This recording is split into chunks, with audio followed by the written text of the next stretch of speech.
Hello students, welcome to the channel Rachna math solutions. इस video में हम लोग सीख रहे हैं second year engineering semester third का मैथमेटिक्स सब्जेक्ट, जिसमें हमने चैप्टर स्टार्ट किया लाप्लास ट्रांसफॉर्म वन।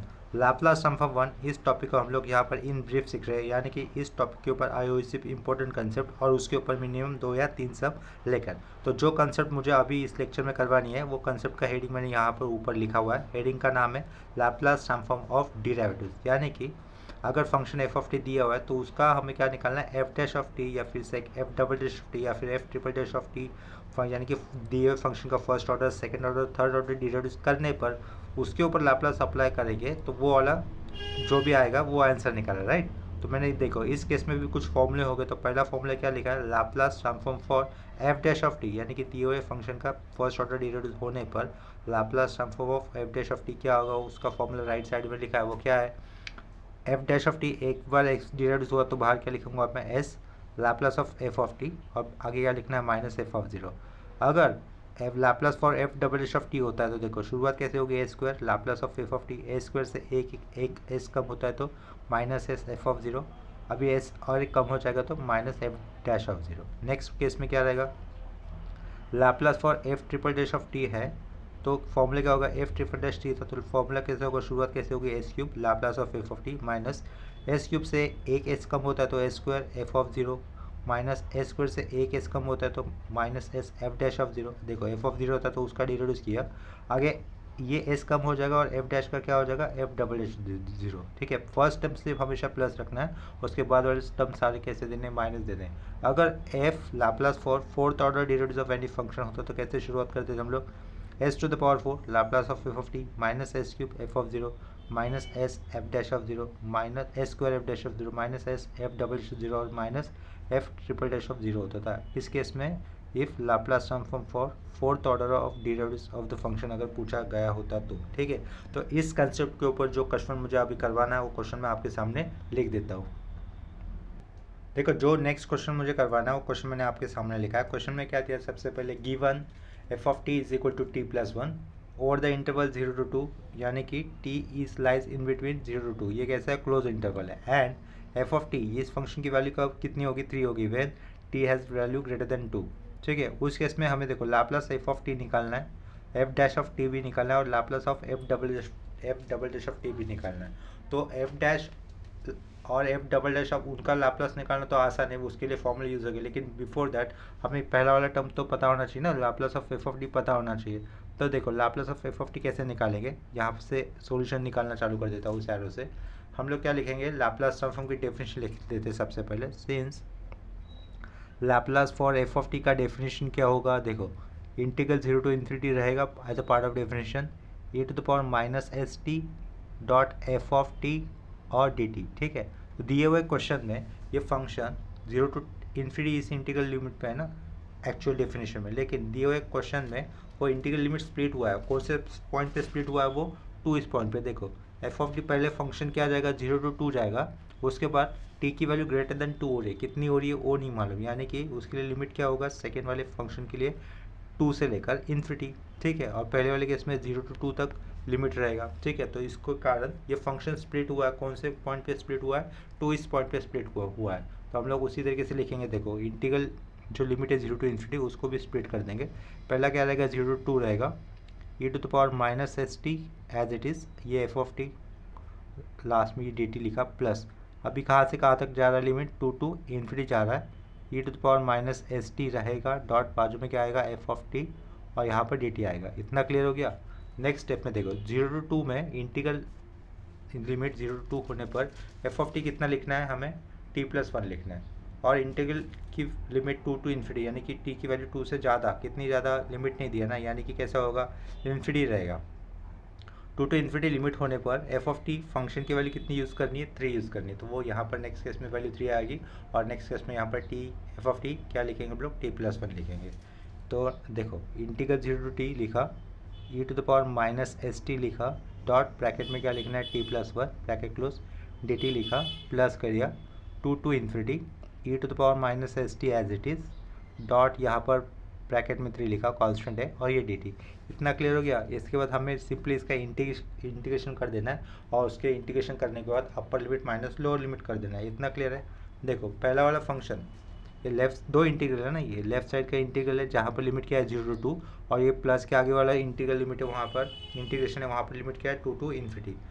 ठीक है, तो लेफ्ट वाला पहले कर देते हैं। लेफ्ट साइड में जो इंटीग्रेशन है वहाँ पर एक टर्म एल्जेब्रिक है, दूसरा टर्म एक्सपोनेंशियल है। t+1 ये टर्म एल्जेब्रिक है और e⁻⁻st ये टर्म कैसा है, एक्सपोनेंशियल है।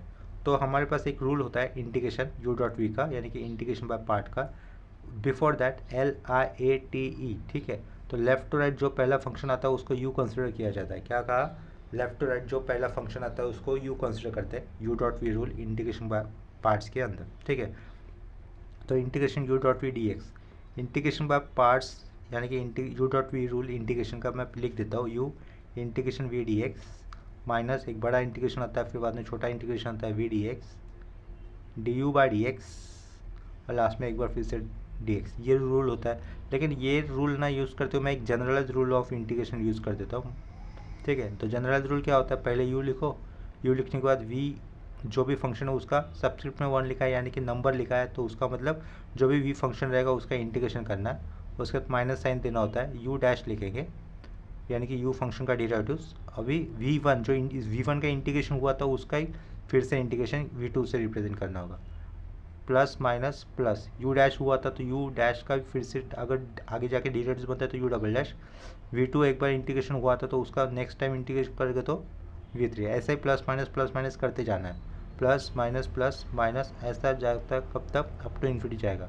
लेकिन ऐसे केस में एक फंक्शन कैसे होता है, हमेशा अलजेब्रिक फंक्शन होता है, उसके कारण वो आगे चलकर उसका डेरिवेटिव कहीं ना कहीं पर 0 बन जाता है, तो वहाँ पर चेन रुक जाती है। ठीक है, जनरलाइज रूल के इंटीग्रेशन की। तो यहाँ पर अगर मैं u को t+1 ले रहा हूँ तो मुझे वो t+1 एज इट इज लिखना होगा पहले, जैसे कि अभी के जनरलाइज रूल में मैंने बताया था t+1 एज इट इज लिखा। t+1 एज इट इज लिखने के बाद अभी हम लोग क्या करेंगे, इसको v तो फिर ये v बन जाएगा ना, ये u बना, u एज इट इज लिखा, ये v होगा। इसका इंटीग्रेशन क्या होगा, e⁻⁻st एक्सपोनेंशियल फंक्शन है, एक्सपोनेंशियल फंक्शन का इंटीग्रेशन इटसेल्फ होता है। लेकिन जो पावर में x की जगह पे आता है ना, e⁻x इज स्टैंडर्ड फंक्शन, तो x की जगह पे पावर पर -st आया तो उसका फर्दर डेरिवेटिव्स करने पर विद रिस्पेक्ट टू t करने पर अपॉन में क्या रहेगा -s। u लिखा v1 हो गया, माइनस दो, माइनस के बाद ब्रैकेट दो, t+1 का डेरिवेटिव्स कितना होगा ओनली 1, तो उसको ब्रैकेट में लिखा। e⁻⁻st अपॉन माइनस, इसका अगर फर्दर इंटीग्रेशन करते तो क्या होगा, देखो e⁻⁻st का इंटीग्रेशन क्या रहेगा, e⁻st ही रहेगा, अपॉन में फिर से एक बार -s आएगा, राइट। लेकिन यहाँ पर ऑलरेडी v1 वाले पार्ट में अपॉन में -s था, तो ये क्या हो जाएगा अपॉन में +s²। क्यों, क्योंकि ऑलरेडी -s था और इसका फर्दर डेरिवेटिव्स करता हूँ वो -s बचेगा, जो कि अपॉन में लिखना होता है डी इंटीग्रेशन के केस में। ठीक है, ये अभी देखो इस 1 का फर्दर डेरिवेटिव्स कितना होगा 0, यानी कि ये पहला वाला इंटीग्रल लेफ्ट साइड का ये पे स्टॉप हो गया, तो स्टॉप हो गया तो उसको स्क्वायर ब्रैकेट के अंदर लिखा, उसके लिमिट क्या हो गए 0 to 2 रहेंगे। Plus 3 is the constant, 3 left में लिया, इंटीग्रेशन किसका होगा e⁻⁻st का इंटीग्रेशन होगा, तो वो क्या रहेगा e⁻⁻st एक्सपोनेंशियल फंक्शन, और जो पावर में आया है उसका फिर से डेरिवेटिव्स यानी कि अपॉन में -s, ब्रैकेट क्लोज, 2 से लेकर इन्फिनिटी तक लिमिट जाएंगे, वो लिख दिए। नेक्स्ट केस में देखो, नेक्स्ट केस में क्या करना है, सिंप्लीफिकेशन करेंगे, ये -st+1 के अपॉन में रहेगा। ठीक है, तो या फिर उसको वैसे रख देता हूँ, डायरेक्टली वैल्यू पुट करेंगे, t की जगह पे क्या 2 पुट करना है, फिर माइनस देकर लोअर लिमिट के लिए ब्रैकेट आएगा, फिर t की जगह पे 0 पुट करेंगे। तो सबसे पहले t की जगह पे जाएगा 2, तो ये क्या लिखना होगा 2+1 कितना हो जाएगा 3, ये 3 लिखा, डॉट e⁻−3s, t की जगह पे 2 है ना, तो 3s नहीं होगा 2s होगा, -2s अपॉन s, -s था तो माइनस यहाँ पे लिखा, पहला टर्म हो गया माइनस e⁻−2s अपॉन s²। ठीक है, अपर लिमिट हो गया पुट करके, -2 ब्रैकेट दो, t की जगह पे 0, 0 + 1 1 ही रहेगा, e⁻0 आएगा तो वो कितना होगा 1 अपॉन s, ये माइनस ऊपर लिखता हो तो -1/s। यहाँ पर n⁻0 कितना होता है 1 होता है, कितना रहेगा ये -1 अपॉन s² रहेगा, ब्रैकेट क्लोज, ये स्क्वायर ब्रैकेट क्लोज। ठीक है, उसके बाद ये प्लस दिया, 3 लिखा, पहले आएगा अपर लिमिट कितना इन्फिनिटी, e⁻∞ कितना हो जाएगा 0, फर्स्ट टर्म 0 हो जाएगा, माइनस दिया, ब्रैकेट डाला, t की जगह पर क्या अभी लिखना है हमें 2 लिखना है, तो क्या होगा ये e⁻−2s अपॉन में ये माइनस था जो कि ऊपर लिखा, अपॉन का एस ब्रैकेट क्लोज, ये स्क्वायर ब्रैकेट क्लोज। ठीक है, इतना क्लियर हो गया। नेक्स्ट स्टेप में देखो, सिर्फ ब्रैकेट ओपन करने वाला काम करना है ठीक से। -3e⁻²s upon s minus e⁻²s upon s square minus minus plus 1 upon s square plus 1 upon s square, यहाँ पर 1 अपॉन एस होना चाहिए था। ठीक है, minus minus plus 1 upon s square, minus minus क्या हो जाएगा plus, plus 3 times of e⁻²s upon S. ठीक है, ये एस था ऊपर, एस टी की जगह पे 2 लिखा था ना। तो पहला और आखिर वाला टर्म सेम टर्म है, कैंसिल हो जाएंगे। ठीक है, पहला और आखिर वाला टर्म सेम है, कैंसिल हो जाएंगे। तो यहाँ से क्या बचेगा, ये 1 अपॉन इस साइड में लिख देता हूँ, प्लस ये वाला टर्म और ये वाला टर्म में कॉमन कौन है, एस स्क्वायर कॉमन है डिनोमीटर का, तो वो एक ही बार लिखूंगा मैं एस स्क्वायर। और न्यूमीटर में क्या आएगा 1 माइनस e⁻²s आएगा, तो इसका ग्राउंड ब्रैकेट में लिख देते हैं। ठीक है, और इसके पीछे क्या रहेगा, Laplace of f of T रहेगा। ये जो पूछा था ना उन लोगों ने, तो Laplace of f of T लिख दिया हमने। ठीक है, इसके बाद क्या निकालना है, also find Laplace of f dash of t पूछा था, तो फॉर या फिर Laplace of f dash of t का फॉर्मूला लिख दूंगा मैं नेक्स्ट पेज पर। देखो यहाँ पर Laplace of f of dish का फॉर्मूला क्या होगा, Laplace for f dash of t का फॉर्मूला क्या होगा, S Laplace of f of t minus क्या था, एफ ऑफ ज़ीरो था, राइट। तो अभी देखो ये फॉर्मूला है, इस फॉर्मूले में मैंने एफ ऑफ ज़ीरो की वैल्यू पुट कर दी तो डायरेक्टली आंसर मिल जाएगा। लेकिन बिफोर दैट एक वर्क का हमारा करना बाकी था। एफ ऑफ टी क्या दिया था, 2 वैल्यूज थी ना, एक थी t+1 over the limit 0 to 2 limit पे थी ना, और दूसरी वैल्यू क्या थी, f of t is equal to कितना था, 3 था, उस केस में कब, टी इज़ ग्रेटर देन 2 इतना होने पर। ठीक है, अभी देखो मुझे टी की वैल्यू क्या पुट करनी होगी, 0 पुट करनी होगी। क्या होगा, क्या कहा, टी की वैल्यू क्या पुट करनी है, 0। क्यों, क्योंकि हमें एफ ऑफ 0 चाहिए। तो अगर मैं टी की वैल्यू यहाँ पे पुट करूँगा तो एफ ऑफ 0 कितना हो जाएगा, 3। लेकिन यहाँ पर वैल्यू पुट नहीं कर सकते, क्यों, क्योंकि T is the greater than 2। तो टी इज इक्वल टू 0 कहाँ पे हो सकता है, 0 से लेकर 2 तक, ये इंटरवल है ना। तो यहाँ इसी केस में मुझे टी की वैल्यू क्या लेनी होगी, 0 पुट करनी होगी इसी केस में। क्यों, क्योंकि यहाँ पर ही t is the value in between 0 to 2, यानी कि 0 यहाँ पर इंक्लूड कर सकते हैं, ये क्लोज इंटरवल है। तो इसके कारण टी की वैल्यू 0 यही फंक्शन में पुट करनी है, इस फंक्शन में पुट नहीं करनी है। तो एफ ऑफ 0 पुट करने पर टी की वैल्यू 0 पुट करनी है, 0 + 1 कितना होगा, 1 होगा। तो एफ ऑफ 0 कितना हो जाएगा, 1 हो जाएगा। तो यहाँ पर f since f of 0 equal to कितना, 1 है, वो साइड में लिखा मैंने। तो यहाँ पर डायरेक्टली फॉर्मूला यूज़ करूँगा, एस पीछे से आया हुआ Laplace of f of t का वैल्यू एस साइड में, पीछे वाले केस से इससे पहले जो पार्ट किया उससे Laplace of f of T की वैल्यू जो आई है वो लिखना होगा, 1 upon S plus 1 upon s square minus क्या था, e⁻²s upon s square, upon का स्क्वायर सेपरेट करके लिखा, इसके बाद एस था। ये वैल्यू कितनी आई थी, एफ ऑफ 0 यहाँ पर दिखाया ना मैंने, वो 1 आई थी। इतना क्लियर है। नेक्स्ट स्टेप में देखो क्या कर सकते हैं, ये बाहर का एस अंदर जाता है तो एस इंटू एस कैंसिल होकर यहाँ पर 1 रहेगा, प्लस एस है अपॉन में एस स्क्वायर है तो 1 अपॉन एस रहेगा, माइनस सेम इधर भी वैसा है, e⁻² अपॉन में एस रहेगा, आगे -1 +1 -1 कैंसिल होकर क्या बचेगा, 1 माइनस e⁻² अपॉन एस, और पीछे क्या है, Laplace for f dash of t. ठीक है, इतना क्लियर हो गया। यानी कि f of Laplace of f of t निकाला, Laplace of f of t निकालने के बाद जब क्या पूछा था, Laplace for f dash of t भी निकाला, वो भी निकाल दिया हम लोग। नेक्स्ट केस में क्या पूछा था, Laplace of F double dash of t भी पूछा ना, तो उसको भी कैलकुलेट कर देंगे।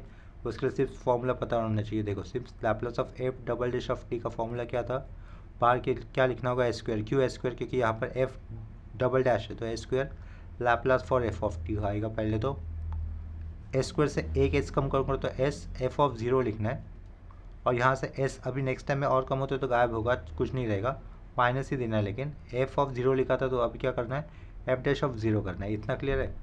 तो ये s square as it is रहेगा, Laplace of f of t पिछले केस से जो भी आया था वही आंसर, ब्रैकेट में 1 upon S plus 1 upon s square minus e⁻²s upon s square लिखा, स्क्वायर ब्रैकेट क्लोज, ये माइनस एस लिखा। एफ ऑफ 0 देखो, एफ ऑफ 0 क्या यूज़ करना है मुझे, सेम ऊपर का 2 फंक्शन थे ना, एफ ऑफ टी था t+1 और दूसरा एफ ऑफ टी था 3, लेकिन ये 3 नहीं ले सकता। क्यों, क्योंकि यहाँ पर टी की वैल्यू ग्रेटर देन 2 है। तो एफ ऑफ 0 यानी कि टी मुझे इसी फंक्शन में हमें f of t equal to t+1 इसी फंक्शन में टी की वैल्यू 0 पुट करनी होगी। तो एफ ऑफ 0 कितना आएगा, 0 + 1 1 ही आएगा। तो एफ ऑफ 0 तो पिछले केस जैसा हो जाएगा, ये कितना रहेगा, 1 रहेगा। ठीक है, माइनस जो फंक्शन एफ ऑफ ज़ीरो के लिए कंसिडर किया था उसी फंक्शन का मुझे डिराइव करना होगा ना, यानी कि एफ ऑफ ज़ीरो कितना आया था हमें, f of zero zero, zero plus one one, और एफ ऑफ ज़ीरो का अगर फर्दर डिराइव होता है तो कितना हो जाएगा, वैल्यू ज़ीरो हो जाएगी। ठीक है, तो यानी कि एफ डैश ऑफ ज़ीरो कुछ आएगा ही नहीं, तो उसको हमें क्या लिखना है, सिंपली ज़ीरो लिख देना है।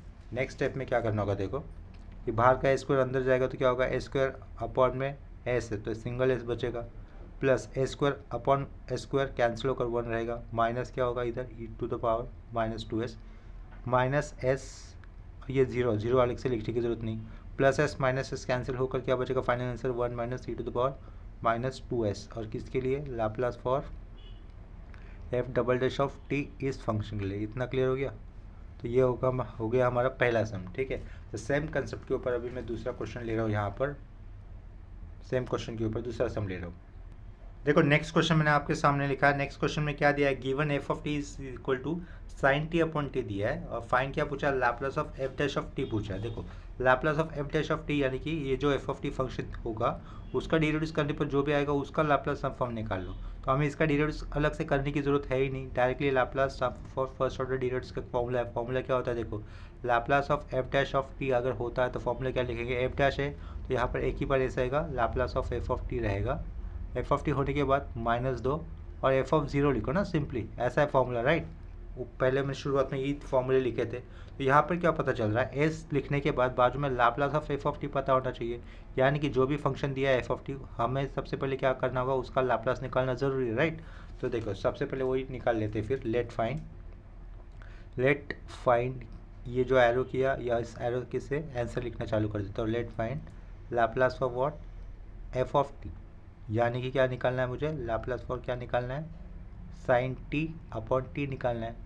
अभी लास्ट में जो लिखा है, जो फंक्शन मैंने स्क्वायर ब्रैकेट के अंदर लिखा है लास्ट में, वो फंक्शन क्या दिख रहा है, Laplace for sine t upon t. यहाँ पर डिवीजन बाय टी की प्रॉपर्टी यूज हुई है लाप्लास ट्रांसफॉर्म की, तो ऐसे केस में क्या करते थे, जो अपॉन में टी आया है उसको इग्नोर करना होता है, या इग्नोर करना है यानी कि उसको भूलना है।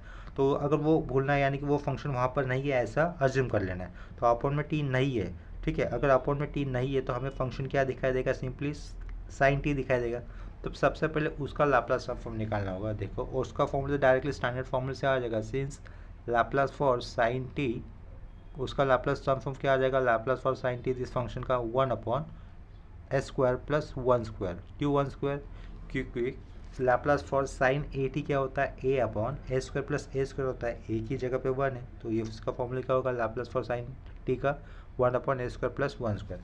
अभी जो अपॉन का टी हम लोगों ने थोड़ा सा इग्नोर किया था उसको वापस इंट्रोड्यूस कर दो, sine t upon t introduce कर दिया, तो अपॉन के टी में जब की प्रॉपर्टी आती है या फिर डिवीजन पर टी की प्रॉपर्टी आती है तो उस केस में क्या करना होता है, ये जो एफ ऑफ टी था इस एफ ऑफ टी का फाइव एस राइट साइड में है, अपॉन में टी लगने पर किसी भी फंक्शन के नीचे अपॉन में टी लगने पर क्या करना होता है, जिस फंक्शन के अपॉन में टी आया है ना उसका तो हम लोगों ने पहले फाइव एस यानी कि निकाला होता है, लाप्लास ट्रांसफॉर्म निकालना होता है, तो क्या करना होता है, आए हुए फंक्शन के फाइव एस के फंक्शन के ऊपर हमें इंटीग्रल यूज़ करना होता है over the limit s to infinity. ठीक है, और फाइव एस ऊपर का रहेगा that is a square plus one square, और लास्ट में क्या लिखना है, डी एस लिखना है। इतना क्लियर हो गया।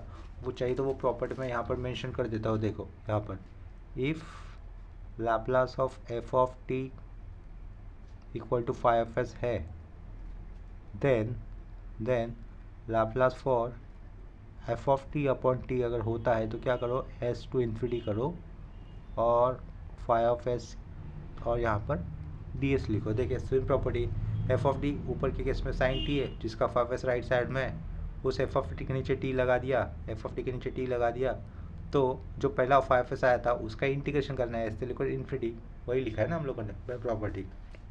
नेक्स्ट केस में देखो इंटीग्रेशन अभी किसका करना है, one upon a square plus one square का इंटीग्रेशन करना, तो उसका भी एक फॉर्मूला रहेगा। फॉर्मूले बहुत इंपॉर्टेंट है, सारे बेसिक फॉर्मूले पता होना चाहिए।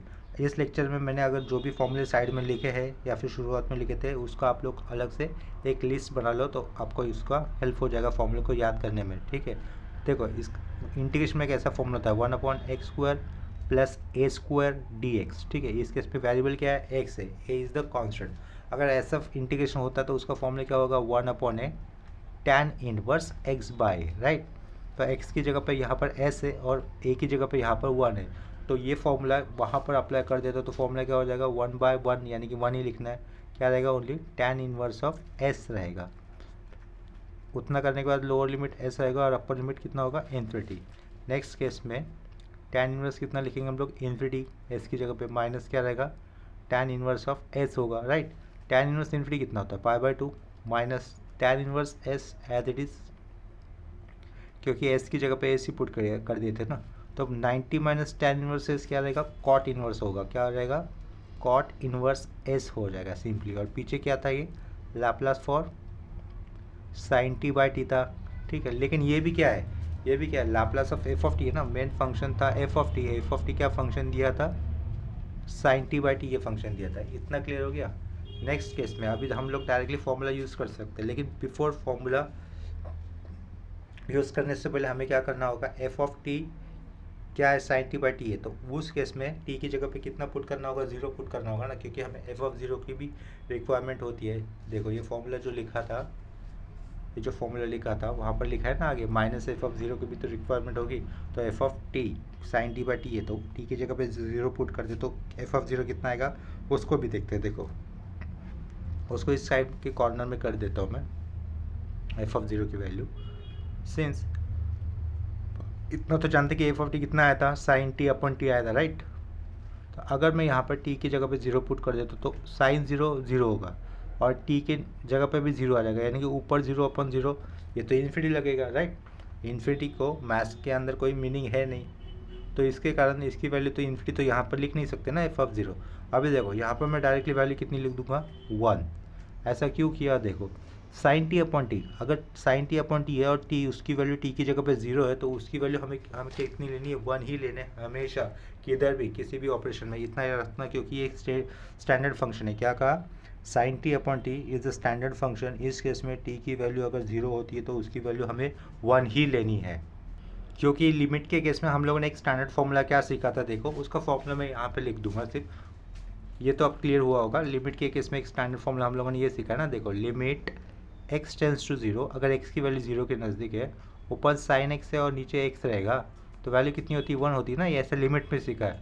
लेकिन जस्ट यहाँ पर इस फंक्शन में लिमिट नहीं लिखा हुआ है बाजू में, लेकिन मतलब तो वही है साइन टी अपॉन टी। अगर टी की वैल्यू जब 0 होगी तो वैल्यू कितनी होनी चाहिए, बाय दिस रूल 1 होनी चाहिए। तो इसके कारण यहाँ पर इन्फिनिटी नहीं लिखा, इंस्टेड ऑफ राइटिंग इन्फिनिटी क्या लिखा हम लोगों ने 1 लिखा। तो एफ ऑफ 0 कितना है इस फंक्शन में 1 है। तो देखो Laplace of f of t आ गया, that is cot inverse s, और एफ ऑफ 0 आ गया 1। पूछा क्या था फंक्शन में, एफ ऑफ टी दिया था साइन टी बाई टी, और क्या पूछा था Laplace of f dash of t पूछा था ना। तो फॉर्मूले से हम लोग डायरेक्टली इसका आंसर निकाल सकते हैं, ठीक है। तो नेक्स्ट पेज में इसका फॉर्मूला लिख देता हूँ। देखो फॉर्मूले कैसे आएगा, since Laplace of f dash of t क्या होता है s Laplace of f of t और माइनस एफ ऑफ 0 होता है ना। तो पीछे क्या था Laplace of f dash of t पूछा गया था, इक्वल टू एस तो आएगा ही। Laplace of f of t कितना आया था कॉट इनवर्स एस आया था ना, ये cot inverse s minus f of 0 कितना आया था 1 आया था। तो यही है हमारा फाइनल आंसर, ठीक है। इतना क्लियर हो गया। सेम कंसेप्ट के ऊपर मैं और एक आखिरी क्वेश्चन ले रहा हूँ, ठीक है। तो 3 क्वेश्चन हो जाएगा हमारे इस कंसेप्ट के ऊपर। नेक्स्ट क्वेश्चन मैं यहाँ पे लिखता हूँ, देखो नेक्स्ट क्वेश्चन इस तरीके से है, क्या दिया है फाइंड लैप्लास, मैथमेटिकल एक्सप्रेशन में लिखा हुआ है Laplace for D by d T. D by d T का मतलब भी क्या होगा, डीराइव्ड होगा ना। Laplace for D by d T of bracket में क्या दिया है 1 minus cos two T by T. इसका मतलब यहाँ पर एफ ऑफ टी क्या है, एफ ऑफ टी अपना न्यूमरेटर है ना, ये सॉरी ब्रैकेट राउंड ब्रैकेट के अंदर आएगा। तो मैं देखो कहाँ से शुरुआत कर रहा हूँ मैं आंसर के लिए, एरो से। तो पहले लिख देंगे यहाँ पर here F of T is what, bracket के अंदर हुआ function 1 minus cos two T upon T. इतना क्लियर है। इस फंक्शन का डिराइवेटिव जब मैं करूँगा डी बाई डी टी कर दूंगा, यानी कि क्या मिल जाएगा एफ डैश ऑफ टी मिल जाएगा, राइट। यानी कि इसी का हमें क्या पूछा है डिराइवेटिव पूछा है और उसका लाप्लास निकालना है। देखो टू फाइंड, यहाँ पे लिख देता हूँ to find what Laplace for f dash of t, ठीक है। F of t round bracket वाला फंक्शन हो गया, तो अगर उसका डिराइवेटिव होगा ये, ठीक है, तो क्या हो जाएगा वो डी बाई डी टी, मतलब ही क्या हो रहेगा एफ डैश ऑफ टी रहेगा। तो वही तो पूछा है ना। और यहाँ पर हमें एफ ऑफ 0 की भी ज़रूरत पड़ेगी, क्या कहा एफ ऑफ 0 की भी ज़रूरत पड़ेगी। अगर मैं यहाँ पर टी की जगह पे 0 पुट कर देता तो क्या हो जाएगा ये कॉस 0, कॉस 0 कितना होता है 1 होता है। तो 1 माइनस 1 ऊपर तो 0 हो जाएगा, टी की जगह पे 0 है तो नीचे भी 0 हो जाएगा, ऊपर 0 नीचे 0, मतलब क्या हो जाएगा इन्फिनिटी। और इन्फिनिटी का तो मैथ्स में कोई मीनिंग नहीं है, तो इसको आगे हम लोग फर्दर सिंप्लीफाई कैसे करेंगे देखो बताता हूँ। एफ ऑफ 0 पहले निकाल लेते हैं, F of T 1 minus cos theta का फॉर्मूला क्या होता है, 2 साइन स्क्वायर थीटा बाई 2 होता है। क्या कहा, 1 माइनस कॉस थीटा का फॉर्मूला होता है 2 साइन स्क्वायर थीटा बाई 2। तो यहाँ पे 2 आएगा, साइन स्क्वायर आएगा, थीटा बाई 2, 2t का हाफ कितना होगा, t होगा, और ये अपॉन का t लिखा है as it is equal to. इसको आगे कैसे सिंप्लीफाई कर सकते हैं, ये 2 साइन टी अपॉन टी ले लिया, साइन 2 बार ऊपर डॉट, ये क्या किया, साइन टी कर दिया। इतना क्लियर है। टी की वैल्यू किसके नज़दीक जा रही है, 0 के नज़दीक जा रही है। अगर ये टी की वैल्यू 0 है, यहाँ पर भी 0 है, यहाँ पर भी 0 है, ये वाला स्टैंडर्ड फंक्शन की वैल्यू कितनी हो जाएगी, 1। क्या कहा, ये वाले स्टैंडर्ड वैल्यू की वैल्यू कितनी हो जाएगी, 1। इसका एक्सप्लेनेशन पिछले वाले क्वेश्चन में दिया था। तो साइन 0 अपॉन 0 इसकी वैल्यू होगी 1, 2 इंटू 1 2 रहेगा, लेकिन टी की वैल्यू तो 0 है, तो साइन 0 कितना होता है, 0 होता है, तो 2 इंटू 0 0 रहेगा। तो इसके कारण यहाँ पर एफ ऑफ 0 इस फंक्शन की वैल्यू कितनी होगी, 0 होगी। इतना क्लियर हो गया। चलो अभी क्या निकालना है, ये जो फंक्शन है ना एफ ऑफ टी तो क्लियर हो गया, राउंड ब्रैकेट के अंदर वाला। इसका हमें क्या निकालना है, लैपलास ट्रांसफॉर्म निकालना है। तो लिख देते हैं let find Laplace for f of T, मतलब ही क्या, Laplace for 1 minus cos 2t upon t. यहाँ पर देखो डिवीजन बाय टी की प्रॉपर्टी आएगी ना लैपलास ट्रांसफॉर्म की, यानी कि अपॉन का टी आया हुआ हम लोग क्या करेंगे, इग्नोर करेंगे। अपॉन का टी आया हुआ इग्नोर करने के बाद फंक्शन क्या दिखाई देगा, 1 माइनस कॉस 2t, पहले उसका लैपलास ट्रांसफॉर्म निकाल जाएगा, राइट। तो Laplace of 1 minus cos 2t क्या हो जाएगा, Laplace of 1 minus Laplace of क्या रहेगा, सिंपली कॉस 2t होएगा, राइट। लैपलास ऑफ 1 कितना होता है, 1 upon s, minus Laplace of cos 2t कितना होता है, लैपलास ऑफ कॉस 8t होता है s upon s square plus a square. तो एक ही जगह पे 2 है, तो इधर क्या लिखेंगे, S upon s square plus 2 square, यानी कि सिंपली 4 हो जाएगा। इतना क्लियर हो गया। अभी देखो पीछे क्या है, Laplace of f of T है, जो प्रॉपर्टी मैंने पिछले केस में लिखी थी वही सेम प्रॉपर्टी यहाँ पर अप्लाई करनी है। Laplace of f of t का 5s राइट साइड में आया है, इस एफ ऑफ टी के अपॉन में अगर एस लिख देते हैं तो डायरेक्टली जो भी 5s आया था उसका क्या करना होगा, इंटीग्रेशन करना होगा over the limit s to infinity, ठीक है। तो अपॉन का टी इंट्रोड्यूस कर दूंगा, तो इंटीग्रल लेना है एस टू इन्फिनिटी अपॉन वाले अबो वाले 5s के लिए, यानी कि 1 upon s minus S upon s square plus 4 bracket close, और यहाँ पर रहेगा लास्ट में डी एस। इतना क्लियर हुआ होगा। नेक्स्ट स्टेप में देखो हमारे पास एक फॉर्मूला होता है, फॉर्मूला इस तरीके से, integral F dash of x upon F of x. यहाँ पे लिख रहा हूँ, देखो इंटीग्रल क्या लिखा, F dash of x upon F of x D x अगर होता है, नीचे वाले फंक्शन का अगर ऊपर डिराइव होता है तो क्या होता है, log of f of x लिखना होता है सिंपली, और प्लस ये इक्वल टू वाले पार्ट में, ठीक है, ये इस फंक्शन के लिए।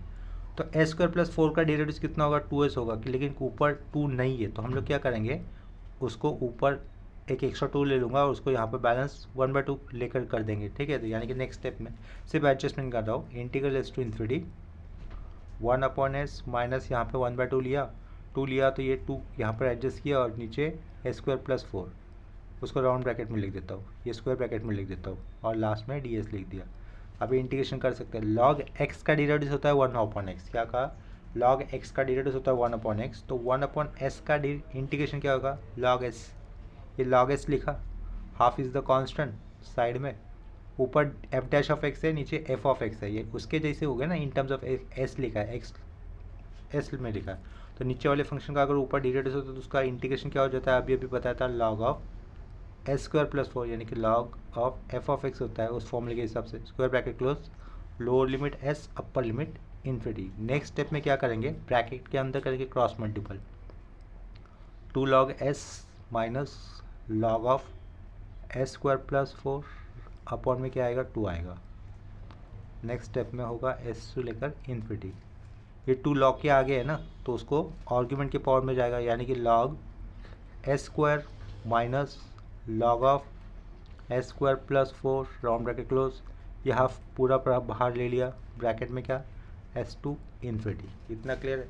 लॉग ए माइनस लॉग बी, लॉग ए माइनस लॉग बी का फॉर्मूला क्या होता है, लॉग एक बार ही आता है और लॉग ए बाय बी लिखना होता है, यानी कि एस स्क्वायर अपॉन क्या रहेगा, S square plus 4 round bracket close, limit यहाँ से यहाँ तक, लॉग के ऊपर ऐसा है ना लॉग इस फंक्शन में, लिमिट वहीं पर लिखने होंगे। नेक्स्ट स्टेप में क्या होगा, 1/2 पहले अपर लिमिट आएगा। अब देखो नेक्स्ट स्टेप में एस की जगह पे इन्फिनिटी पुट करना है, तो इन्फिनिटी अपॉन इन्फिनिटी हो जाएगा ना एक तरीके से। तो लॉग इन्फिनिटी कितना, सिंपली आप लोग इतना याद रखो, लॉग इन्फिनिटी हमें पुट करना है 0 माइनस, अभी एस की जगह पे एस ही पुट किया जा रहा है, तो क्या ये रहेगा, वो फंक्शन एज इट इज लिखना होगा minus log of S square upon s square plus 4, round bracket close, ये स्क्वायर ब्रैकेट क्लोज।